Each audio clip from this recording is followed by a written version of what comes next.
And really it tends to widen THC's therapeutic window. So in most studies show that when you incorporate CBD alongside THC, it lessens the negative effects of THC. So potentially it allows you to use a little bit more. The studies aren't 100% there, but I would say the far majority of studies support that, and that's what I've seen clinically as well. It's very, very safe. So pure CBD is available by prescription now, 100% pure CBD. It's available for certain pediatric seizure conditions.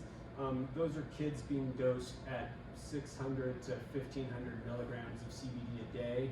Often the amount of CBD we're using just in cannabis practice for other conditions is 20 to 300 milligrams, and we're seeing benefit. So again, when you use pure CBD, it looks like you need significantly higher dosages, but those dosages have a little bit more baggage. We seem to get benefit when CBD is part of that entourage effect using lower dosages. But again, we know we can go very high, and even the side effects we get at very high dose are fairly insignificant compared to a lot of other therapies. Again, just a reminder that most CBD available out there comes from hemp, which is that naturally low THC cannabis.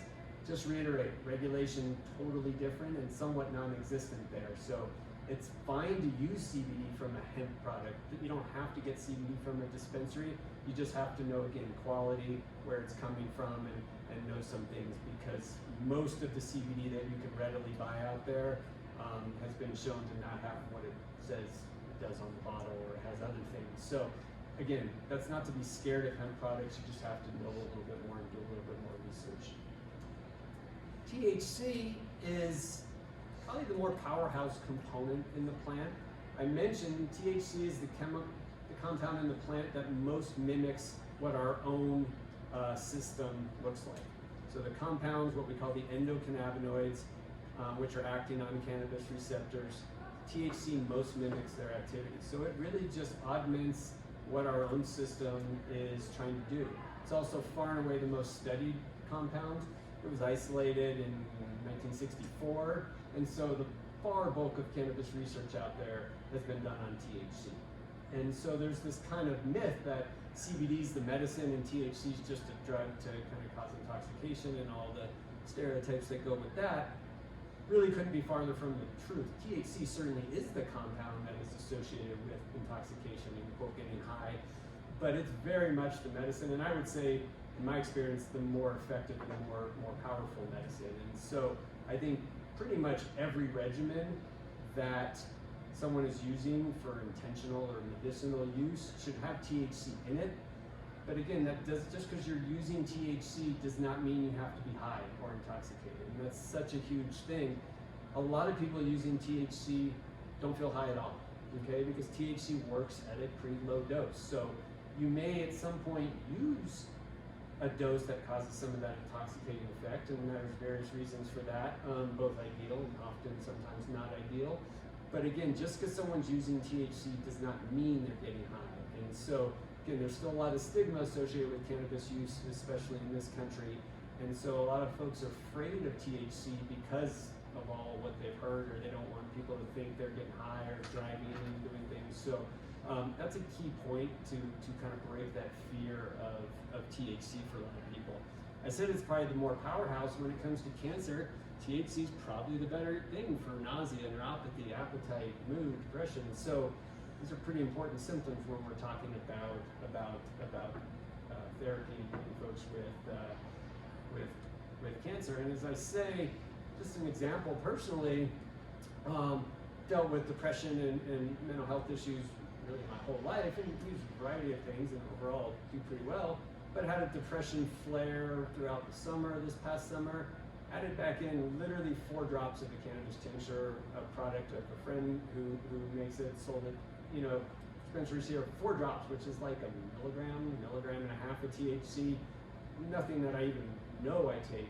Huge improvement in mood, and seeing that in other folks. So again, it's just a reminder that THC does not mean intoxication, and that low doses work. Often people shoot past their ideal dose, and that's kind of one of the pieces of education. Now, talk about THC being the powerhouse, and I like to include it, but it also requires a little bit more guidance, education. You can use pretty much any amount of CBD you want. You're not really going to have any significant side effects. THC has a very clear set of dose-dependent side effects. This is just a sampling, things like dry mouth, impaired attention, even anxiety, panic, lethargy. I mean, these are kind of the extremes of being high, basically. And so I mention these because, one, we want to avoid them. The whole point of giving someone a treatment is to make them feel better, not worse. So if you know about the side effects, one, you can be prepared for them. Two, again, they're all dose dependent. So we always start THC for the most part at a low dose and build up so people can find that window where they get the relief they want without the side effects. It's pretty straightforward. When it comes to side effects, though, we also have to look at these compared with the side effects we might get from other treatments like pharmaceuticals and things of that nature. It's a fairly benign side effects. And I put euphoria up there. If you look at every cannabis study, the number one side effect listed is euphoria. And for English buffs out there, euphoria is described as intense pleasure and happiness. And so that's the number one side effect of using THC is intense pleasure and happiness. And that's, again, why people use it as a recreational substance. So these side effects sometimes are valuable. You know, sometimes we want that lethargy, we want someone to sleep. Sometimes, I don't have it up there, but sometimes we want appetite stimulation as a side effect. That's our therapeutic goal. Sometimes we want euphoria as an active therapeutic benefit. We try to hit that window where it's not a complete disassociation and kind of off in your own world, but sometimes people need that as well. And so we have the ability to change the dose and really change our goal of what we're trying to achieve, especially with using THC.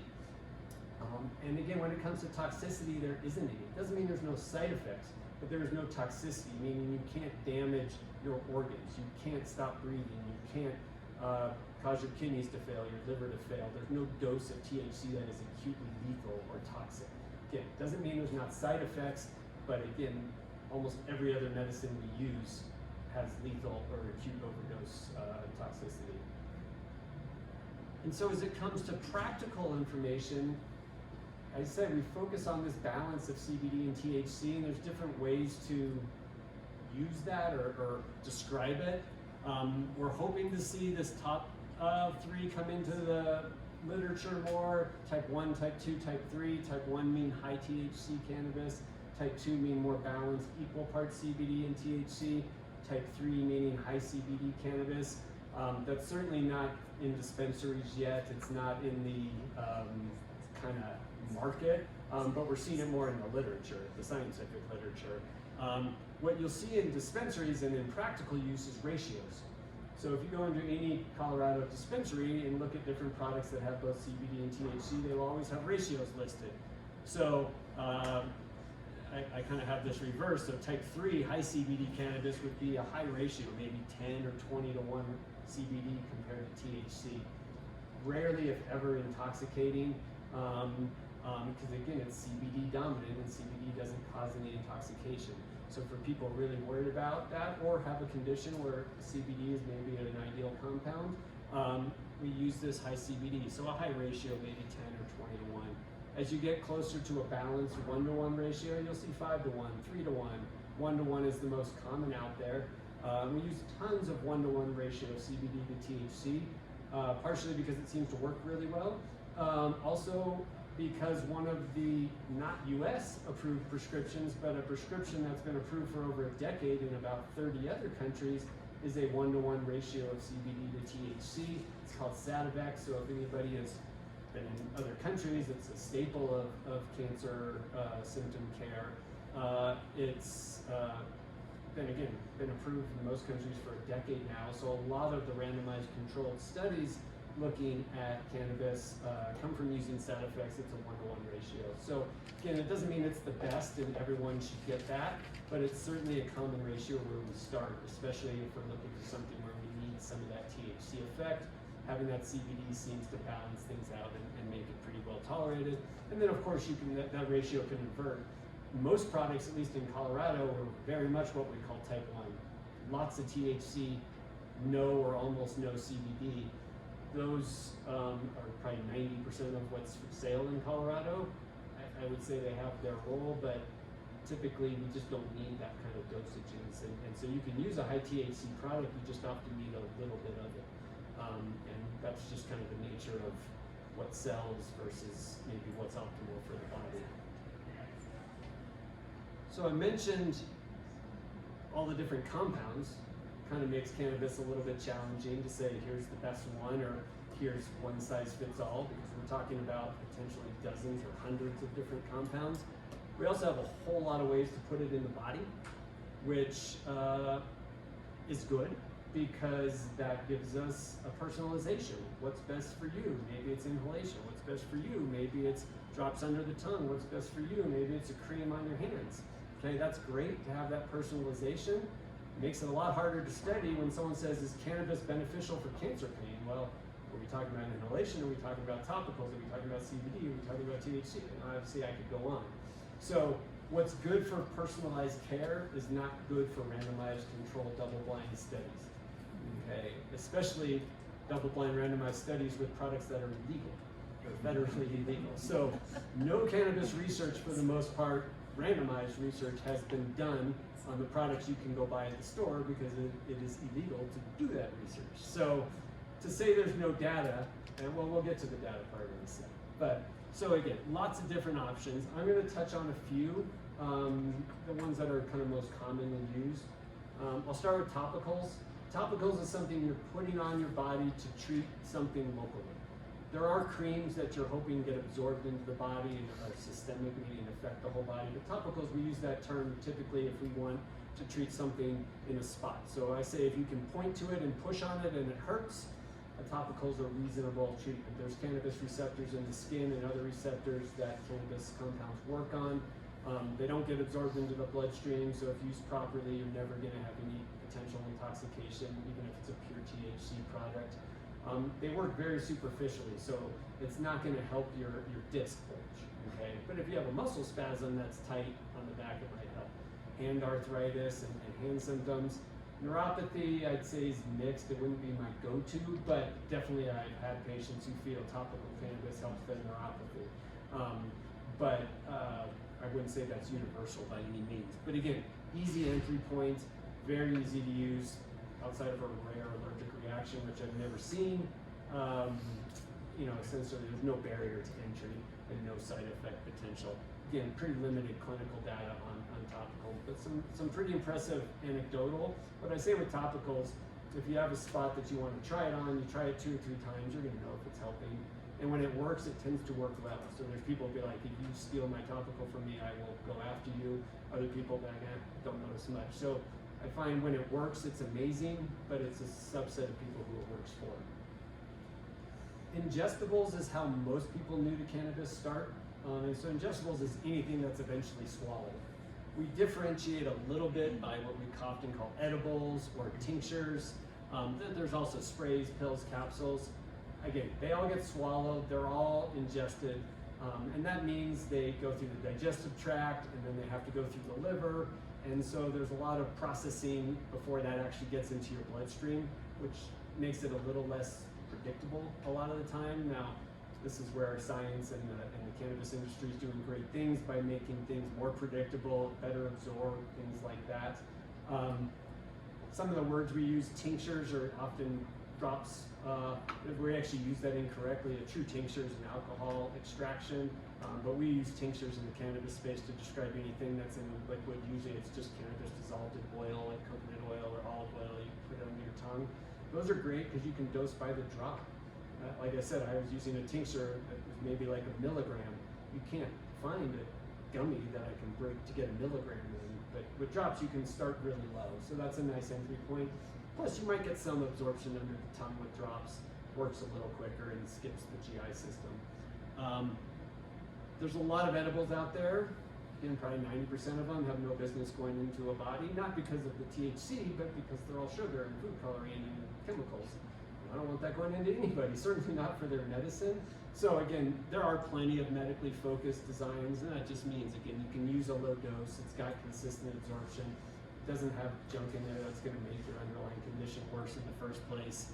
And you can use other compounds with it. So there's now a growing number of compounds that's got cannabis in various forms, but also might have turmeric or melatonin or other botanicals that we already have a lot of experience with, and allows you to broaden that entourage effect.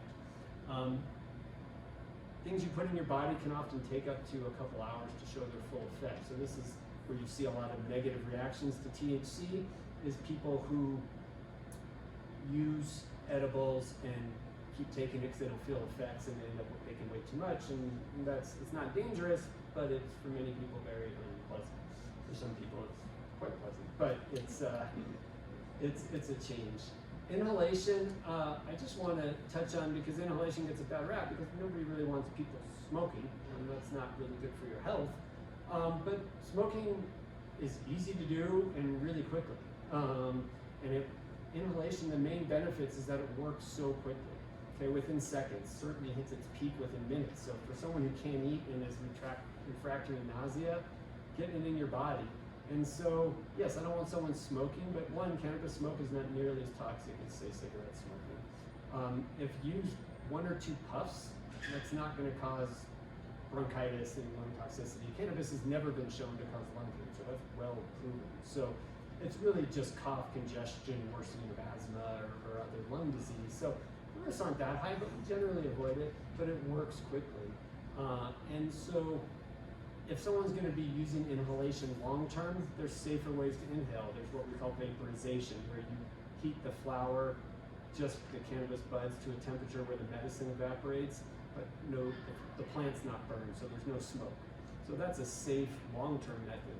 But for someone who's just super sick, if you have a friend or you yourself struggling with nausea, going to the store and buying a pre-roll for $5 and taking 2 puffs off it can often be transformative. So again, that wouldn't be our preferred long-term route, but we don't want to discount someone's, there's always pros and cons.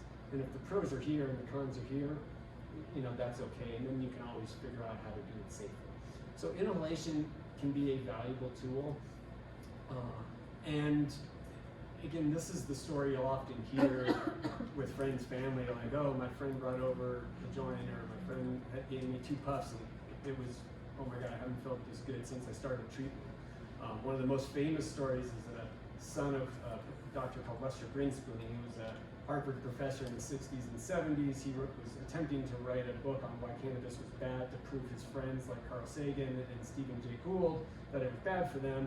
He ended up seeing all the research at the time, saying, well, not so bad. Unfortunately, his son also got leukemia, and he was struggling mightily. And there's a famous story that Lester Greenspoon's wife stopped at his high school on the way to his chemo appointment one day because they were sick of it, had his friends get him some weed, smoked a joint in the car before he went into his chemo, and then when Dr. Greenspoon showed up at the clinic to see his wife and his son laughing after a kid who was, retching horribly for months, previous. So those stories, again, those kind of magic stories do happen certainly once in a while. Transdermals, these are creams or patches that are not meant to be local, get absorbed into the body. They're actually very helpful, again, if you can't eat. Biggest issue here is cost. It could easily be $10, $20 a day to use topical or transdermals as your primary method. So valuable, but some limitations. The last little bit I want to touch on as we review, as I said, is it safe? Does it work? Really, those are the 2 questions we care about the most. And I've touched on some of the challenges with research, and I'm not going to review all the studies. Again, there are literally hundreds of randomized clinical trials and thousands of observational data, so far more than to review, but data keeps coming out, which is generally positive. So it's more, I just really want to mention the approach that I take, and what we call an evidence-based medicine approach, and this is a term that certainly anybody who works for Western states understands, because our focus is research.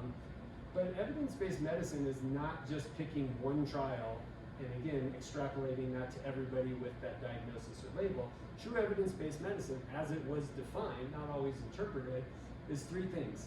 It's a triad that includes the best scientific evidence. So all our trials out there in terms of scientifically, how does it work? Our bench research, our randomized trials, the various clinical trials. What do we see from all that data?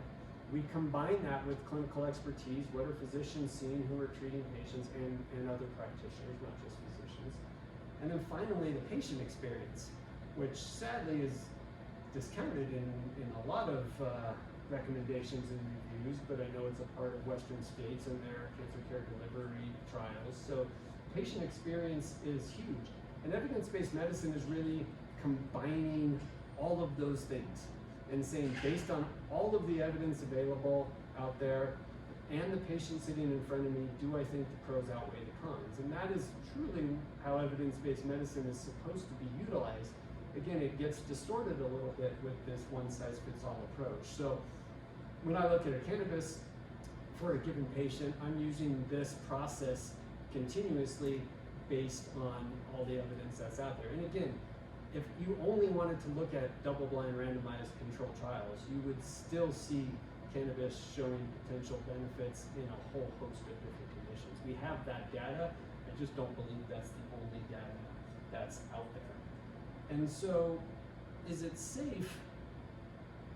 Like I said, the trials tell us it's safe. And certainly, yes, when used appropriately. I would even argue cannabis is pretty darn safe when used inappropriately, because we have a whole lot of observational data on cannabis being used inappropriately. So safety is still pretty high. As I mentioned, you can't damage your organs. The side effects are well tolerated. The side effects are very dose dependent. And we can often mitigate those side effects combining CBD with THC. And again, some of those side effects are actually the therapeutic effects that we want. Product quality, I've touched on a few times, is crucial. In Colorado, if you go to a dispensary and buy products, product quality is not a huge concern in terms of stuff you don't want in the chemicals. Product quality can be an issue again in terms of, what else they put in, food coloring, junk, things like that. And again, a lot of the times when you see cannabis is associated with X, Y, or Z risk, a lot of that is due to smoking. So when they look at a lot of observational data, it says, oh, looking at cannabis users versus non-cannabis users and risks of a variety of things, all that history is mostly smoking. When we look at studies that use safe, orally ingested products, we don't see a lot of those chronic risks. So again, safety is really just not a concern. Side effects are there, but again, typically avoided. This is a good spot. I want to make a couple of comments on drug interactions. Cannabis, like any other medicine, is going to interact with other medicines. Certainly people who are struggling with cancer are usually taking other medicines. Frankly, most people who are looking for cannabis as a medicine are taking other medicines. Reasons why they're looking at cannabis. In general, drug interactions are not clinically significant. You can use cannabis with just about any drug. Few caveats, it's actually CBD more than THC that causes the most drug interactions. So if someone's really using higher dosages of CBD, 100, 200, 300, 500 milligrams of CBD, that's where it becomes more significant. Blood thinners, or at least Coumadin, not all blood thinners, but warfarin or Coumadin is certainly one we pay attention to. Certain anti-seizure meds and antifungals, things like that. There's a little bit more of an issue. Some cholesterol medicines as well. Generally, most chemo protocols, it's not a concern at all. A lot of cannabis has been studied alongside chemo. The one caveat, which I won't go into detail here, but is very pertinent to cancer, is immunotherapy. Immunotherapy is now a staple for like 16 different types of cancer. Cannabis is very good at calming down the immune system. That's why we use it. So if you're using specific types of immune therapy to kill your cancer, cannabis could be contraindicated. We just don't know. So that's a personal decision between patient, oncology team, and other. So it certainly needs to be discussed, but there are definitely patients that use them together successfully. Other times we decide it's not the ideal thing. So special mention there. As again, does it work? Some just my overviews. Like I said, most likely what my experience of evidence shows, nausea and pain are far and away the best research and where we see it clinically have the most benefit.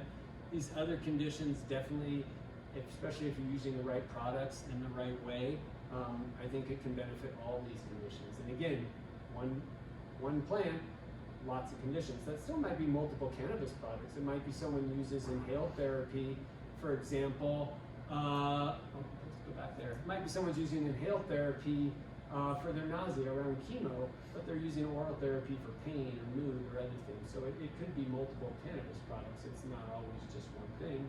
When I say it doesn't work, like I said, there's randomized studies. This study is a few years old now, but I still use it because it's just real individuals' experience. So Israel has one of the most well-established